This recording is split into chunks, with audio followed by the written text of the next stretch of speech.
come to amuse me with your treacherous words. Is this how you receive me? Get out, I tell you, and go tell your faithless mistress that she will never again in her life deceive the too trusting Cleon. What caprice is this? My dear Cavell, explain a little what he is trying to say. Your dear Cavell, little hussy? Go, quickly, out of my sight.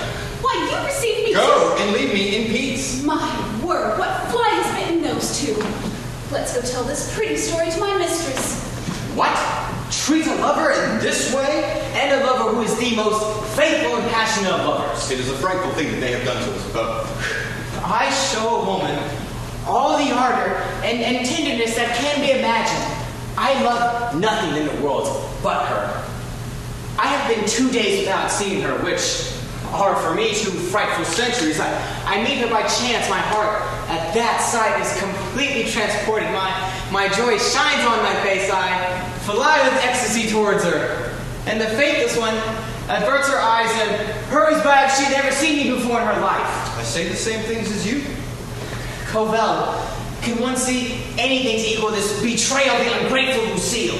Or that, monsieur, the treacherous Nicole. After so many ardent homages, sighs, and vows I have made to her charms. After so many assiduous cares, compliments, and services I have rendered her in the kitchen. So many tears I have shed at her knees. So many buckets of water I have drawn for her. So much passion I have shown her in loving her more than myself. So much heat I have endured in turning the spit for her. She flies from me in disdain. She turns her back on me. It is a betrayal worthy the greatest punishments. It is a treachery that merits 1,000 slaps. Don't think, I beg you, of ever speaking in her favor to me. I, sir, God forbid. Never come to excuse the actions of this faithless woman. Have no fear. No! You see, all your speeches in her defense will serve no purpose. Who even thinks of that? I want to conserve my resentment against her and end all contact with her. I agree. This count who goes to her house is perhaps pleasant in her view, and her mind, I well see, allows herself to be dazzled by social standing, but it is necessary for me, for my honor, to prevent the scandal of her inconstancy. I want to break it off with her first, and not leave her all the glory of dumping me. That is very well said, and I agree with all of your feelings. Strengthen my resentment and aid my resolve against all the remains of love that can speak in her behalf. Tell me, I order you, all the bad that you can see in her. Make for me a painting of her that will render her despicable and show well in order to disgust me all the bad that you can see in her. Hurry, sir. Well, there's a pretty fool.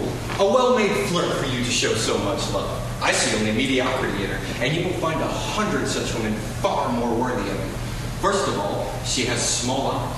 That's true, she has small eyes.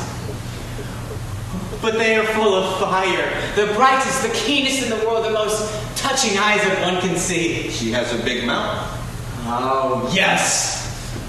Oh, but upon it one sees graces that one never sees on other mouths, and the sight of that mouth, which is the most attractive, the most amorous in the world, inspires desire. As for her figure, she is not tall. Oh, no, but she is graceful and well-made. She affects a nonchalance in her speech and in her actions. That's true, but she may be forgiven all that, for her manners are so engaging, they have an irresistible charm. As to her wit, she has at Cavell the finest, the most delicate. her conversation. Her conversation is charming. She is always very serious. Oh, would you have grinning playfulness, constant open merriment, and do you see anything more pertinent than those women who laugh all the time? But finally, sir, she is as capricious as any woman in the world. Yes, she is capricious, I can see, but everything becomes beautiful ladies' law. One suffers everything for beauty. I see clearly how it goes. You want to go on loving her. Me? I like better to die, and I'm going to hate her as much as I loved her. How if you find her so beautiful? That's how my vengeance will be more striking, and that will thou show better the strength of my heart, by hating her, by quitting her with all her beauty, all her charms, and as lovable as I find her.